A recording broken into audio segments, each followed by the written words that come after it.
Good morning. Got a little time before I get to where I'm going. 25 miles away. It's just 24 minutes.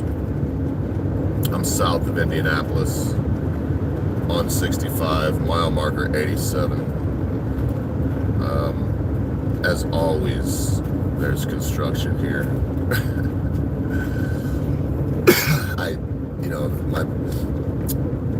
For reasons I'm not going to get into deeply, I spent time as a youth in Louisville and in Flint, Michigan. So I've been up and down 65, 69, all the ways to go from Michigan to Louisville. I had great parents, and they, would take different ways to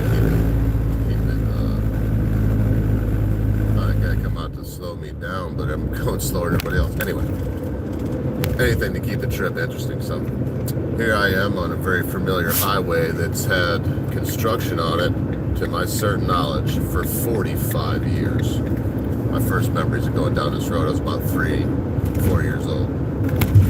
Anyway, I had some thoughts this morning, and I want to share them with you. And I put up a lot of shorts on this channel, as you know. I've just been a little slack the last week. I'll try to put up more. I probably should put up, one every other day. I don't want to wear you out, but I want to keep you interested in what Lily's doing. This is my thought. I'm not going to stray off into what the news was, or what the news is, or what the politic is of the day, or the zeitgeist floating around the nation. I'm just going to tell you, I drive a truck.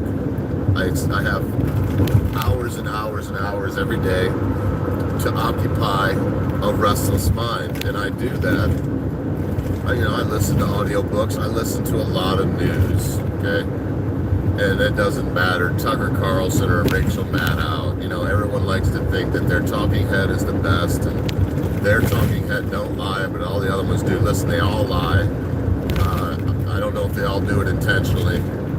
I think most of them do, if not all. And here's the point. Whatever the news is of the day, all right, I'm going to say this without getting too specific. It's going around, this two-tiered system of justice. We have a two-tiered system of justice. And yes, we do. You think that's new? I mean, you think it's new because it's in politics? Do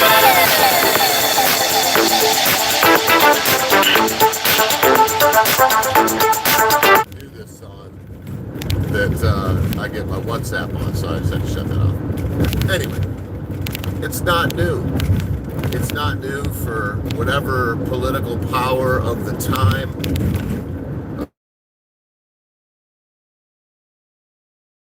Power, because the government, the mind control of this nation, they operate under under your ongoing consent.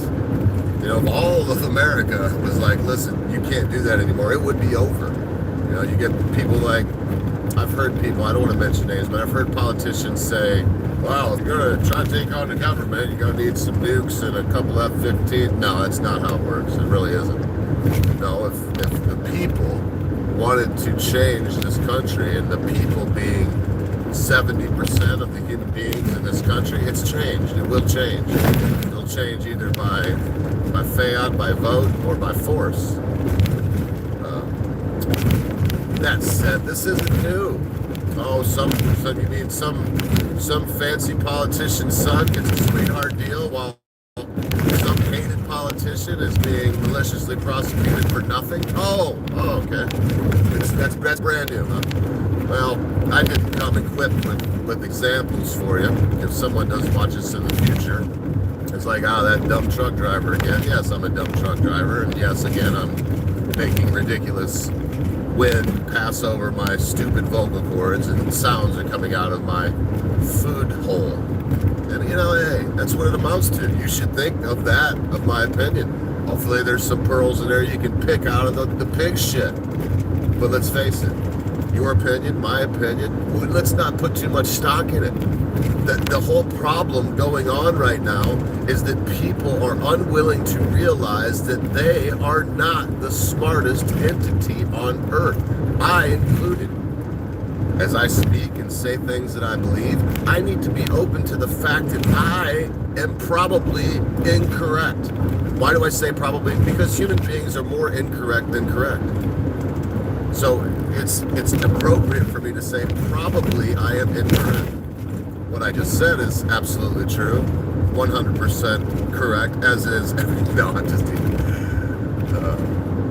So there's nothing new under the sun. No, nothing. What's done today was done yesterday and will be done again tomorrow. One politician that's enriched himself through graft, hustle, and bribery is, there's this happens for them, and for another who has enriched himself probably very similar ways is persecuted. It's been happening since Babylon. I have good news for you. The people that right now are telling you, oh, it's the end of the world, it's the end of the republic, oh, the death of our democracy. All right, listen. Hey, the ones that say the end of our democracy, they're fools because we don't live in a democracy. It could be the end of our republic. We got a nice republic as long as we can hold on to it. That was said by one of our founding fathers, the one that said it eludes me. It's not going anywhere, folks. These people, they fail to face the fact that we are not in the death throes. This isn't the end of the United States. It's the very beginning. Empires like this historically last 500, 1,000 years. We've only been around 250. And we have quite a ways to go. Hang in there. Yeah, inflation's bad. Yeah, it is. It's terrible. It's always been bad. Inflation has happened since they instituted the central bank here, and it is a contrived thing.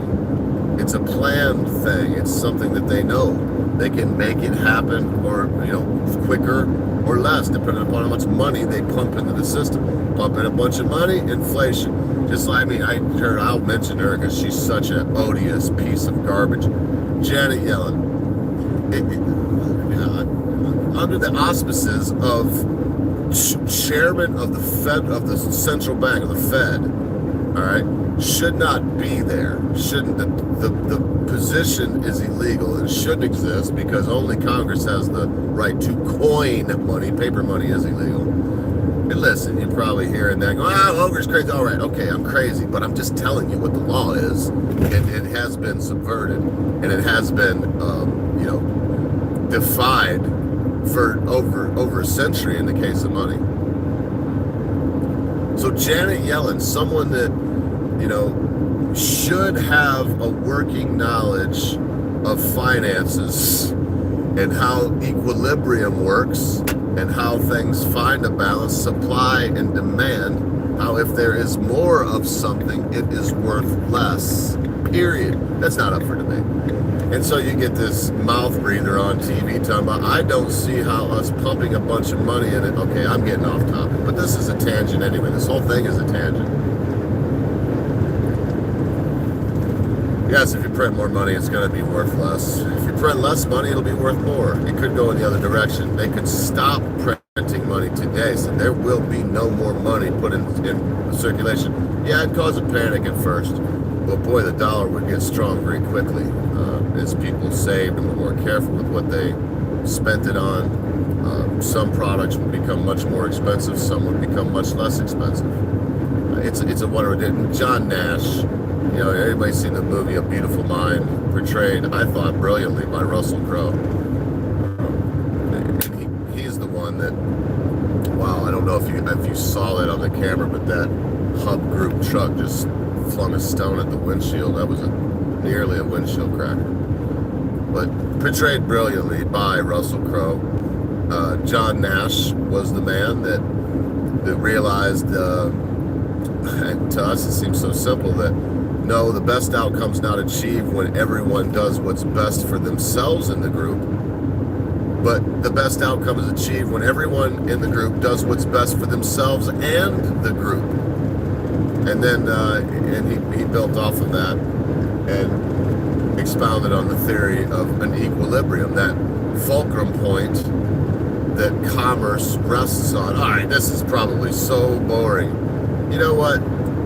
I sometimes find myself thinking that, boy, I'm that guy that drinks Dos Equis, right? I'm the most interesting man in the world, but really I'm just a stone cold geek, a nerd at heart that would much rather, be rewiring my ColecoVision so that I could find some way to take over the world, or possibly, using a speak and spell to make free phone calls. Anyway,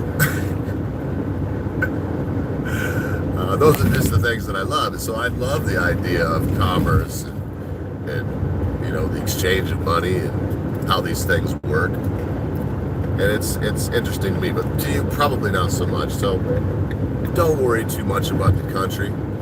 I mean, worry about things that you can change only ever. Don't worry about what little Johnny's doing or little Sally. The kids are all right. They're going to be all right. Well, don't get me wrong. Some of them are going to be abducted. Some of them are going to die and whatnot. But it's just the way life is. The kids are all right. It seems to me that they're the most observant, the most intelligent, and the most hope for the future lies in the youth of America and the youth of the world. Fortunately, the youth of America can look back at our history, that part of it that hasn't been drastically changed and rewritten to suit the whims of mad people. And they can say, well, this is what we once were.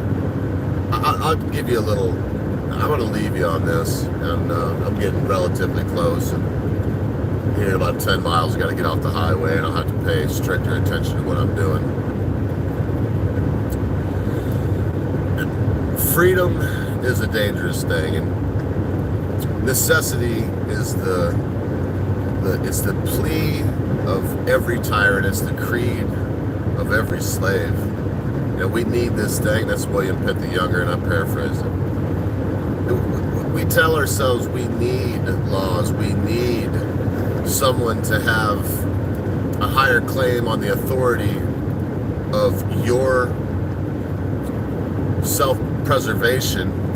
We need to have someone delegated that job. We need to have someone that specifically carries firearms or has the ability to call up help, these things. And we need to relegate it to them and strip the average citizen of that God-given right and personal duty of self-preservation. You don't have that right because of a piece of paper written by men. You have that right upon birth and that duty bestowed upon you by the great God that is. That's the way it is. That's the truth. We don't need a bunch of laws. We need the natural law. Don't steal from me. Don't harm myself or my family. Don't deprive me of life, of liberty, or of the pursuit of happiness. Don't try to abridge my God-given right of travel. Don't attempt to make it more difficult by mandating insurances and license plates and registrations. Why would one register a car every year? It's a tax. They just don't call it a tax. Freedom is dangerous. Necessity is for the weak, and I mean necessity of laws, necessity of all these things.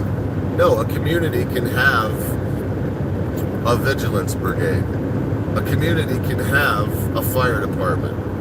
A community can have a bucket brigade. These are things that can be done on a community level with the active and express permission of the public. In fact, with their active connivance, with their active action in these institutions instituted by these local people. Community by community, yes, absolutely. Oh, you can't do that. You go, man, we did it for so long. For so long. It was far longer. It was that way than it is this system we have now. We're a country of laws. Oh, my goodness.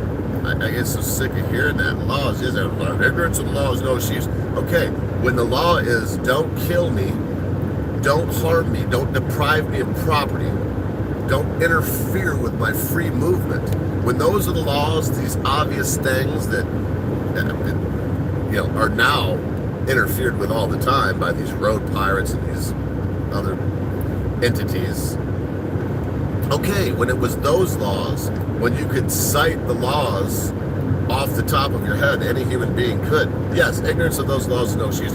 When the laws of the land would fill up many of these 18-wheelers that you see coming down the road here, would fill up dozens of them with 40,000 pounds of paper denoting law upon law upon law upon law, then yes, ignorance of those laws is not only an excuse, it is a reason for them all to be burnt, to be done away with. There needs to be no law that you can't carry an ice cream cone in your back pocket in Austin, Texas. Well, why can't you do that? Well, in the old days, people put an ice cream cone in their back pocket, walk down the road, a horse would follow them down the road, they'd jump on somebody's horse and take off. Nowadays, there ain't no horses, but the law's still on the books, I bet you. Because they never take laws off the books. And it shouldn't have been a crime anyway. Horse stealing is a crime. Carrying an ice cream cone in your back pocket is never, should never, and has never been a crime anywhere except in the minds of men.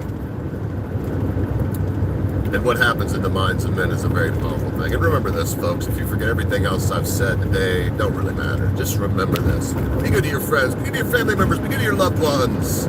Be quick to say you're sorry. Be even quicker to accept an apology, especially when that thing your friend, family member, or loved one has done seems to be so huge you'll never be able to forget about it. Because constant humor, my beloved rider, at a time you think not.